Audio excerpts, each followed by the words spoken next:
Hello, all fellow YouTubers.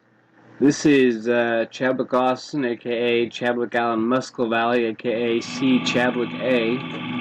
You may have seen my Cchadwicka on the internet. Today we're going to go over desktop email clients, and what that means is it's a program. For instance, this is Pegasus Mail, and you download it onto your hard drive, and you put your email addresses in there, and it checks your mail, and it's like a mail server. So the software we have today to look at is Pegasus Mail. Now this is Mozilla Thunderbird. For instance, I click Get Messages. I have that Cchadwicka Austin at rocketmail.com email address synced to this mailbox. And, as you can see down here, Cchadwicka Austin at rocketmail connecting to pop.mail.yahoo.com. It'll retrieve my messages. There's none in there, so none will show up. I recommend Mozilla Thunderbird. It's a pretty good program. It's been out since like the 90s and stuff. It was one of the first email clients you could download onto your computer, I think. So it's been out there for a long time. It's really neat. Some other ones we have here. We have MailSpring, which I haven't really checked out too much, but as you can see, it actually has my email addresses on there. I think those are from my Cchadwicka at Gmail account.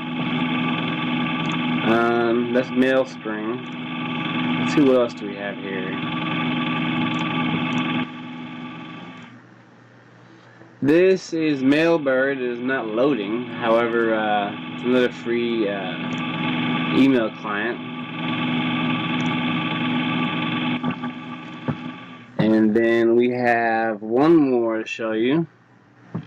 It's called Mailwasher, or you can also get Mailwasher Pro. And it has a check mail button, go to settings, etc., etc. So that's a pretty neat program. It's a little newer than Mozilla Thunderbird.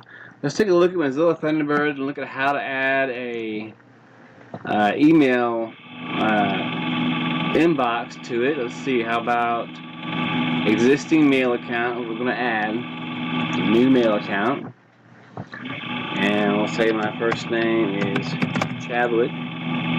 We'll put Austin there, even though my mother's married name is Muscle Valley. And how about we'll try the Gmail address.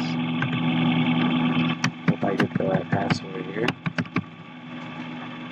Continue. It should set up the mailbox pretty much by itself. Sometimes you have to search for what is called an SMTP server, or an IMAP server, or a POP3 server, which your examples are right here. Right now we're using the IMAP server for Gmail, imap.gmail.com, which is secured socket layer authentication for your password logging in.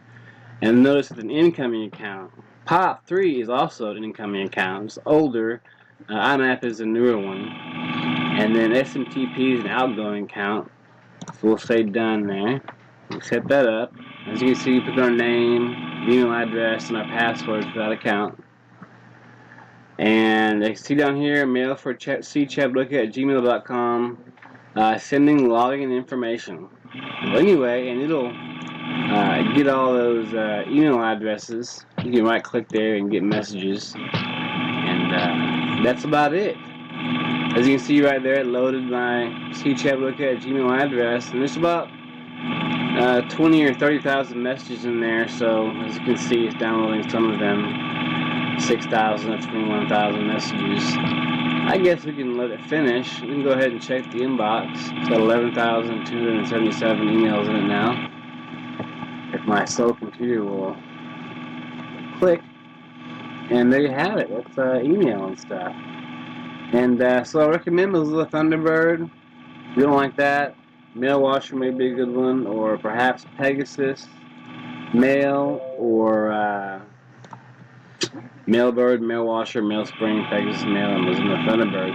And you can download the latest editions of all those on the internet. If you just search for any one of those, or Mozilla Thunderbird, then you should be able to find a download site. And that's all I have for you today. You guys, thanks for watching.